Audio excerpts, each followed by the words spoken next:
$4 billion teaching and research complex opened. Thousands benefit from $40 million health center upgrade. And PM Simpson Miller hails the legacy of the Reggae King. Happy birthday to the gong, happy earth strong Bob Marley, one love. With Jamaica House Weekly, I'm Stacey Ann Smith. Driving human capital development, a major point of focus for Prime Minister Portia Simpson Miller last week.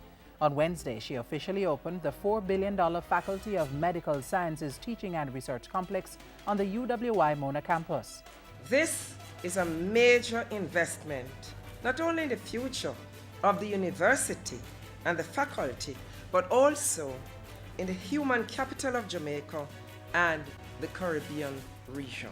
The function also served as the launch of the university's dental program. Prime Minister Simpson Miller used the occasion to update the gathering on her administration's work to improve oral health on the island. She said government had deployed dentists to underserved communities in rural Jamaica, even as the integration of the oral health project continued. Mrs. Simpson Miller revealed that Jamaica had become a member of the American Board of Dental Examination and that the Dental Act and regulations were being reviewed. The Act is being amended to ensure that only registered dental surgeons will be allowed to operate a private dental practice, and only enrolled dental technologists will operate a dental lab. We have to protect the interest of our population. The new law will ensure that the high standards of oral and dental care will be made available to the public. On Thursday, the Prime Minister chaired the first meeting of the year for the National Road Safety Council at Jamaica House. She urged the council to ramp up its enforcement and public education efforts to reduce the number of road fatalities. At the meeting, Mrs. Simpson Miller expressed sadness at the passing of Marlon King, a wheelchair-bound man who was struck by a bus in Mona last Tuesday. The Prime Minister said all relevant authorities share a responsibility to meet the needs of persons with disabilities by making the roadways more user-friendly. Up to February 5, 26 people had died on the nation's roads. The Prime Minister broke ground for a $42.6 million renovation project at the Hagley Park Health Centre in St. Andrew. More than 27,000 people living in the area and adjoining communities will benefit. I believe that the health of the nation is the foundation for the wealth of this nation. Healthy, happy people will be able to produce more, export more, and so will be able to earn more. The revamped health centre is to be delivered in the next 10 months. Money for the project is coming from the National Health Fund. While work is underway, people served by the health centre will get care at the Oak Glades and Maxfield Park health centres nearby. And Prime Minister Portia Simpson Miller joined the rest of the island in paying homage to reggae icon Bob Marley.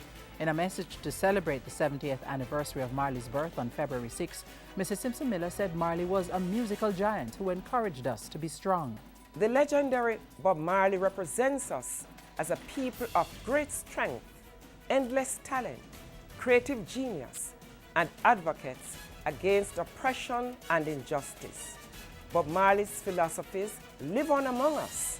His music has remained the eternal conscience of our nation and the world. The Prime Minister also paid tribute to other reggae ambassadors, urging Jamaicans to use Reggae Month as a time of renewal. Let us remember the foundation message of the music in the immortal words of Robert Nesta Marley. One love, one heart, let's get together and feel all right.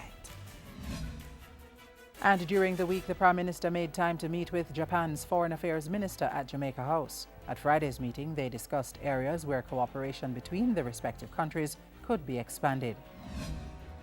An important part of our OPM communication and outreach is to create more opportunities for participation and engagement, and taking our briefings outside of the OPM Kingston office is an integral part of that strategy.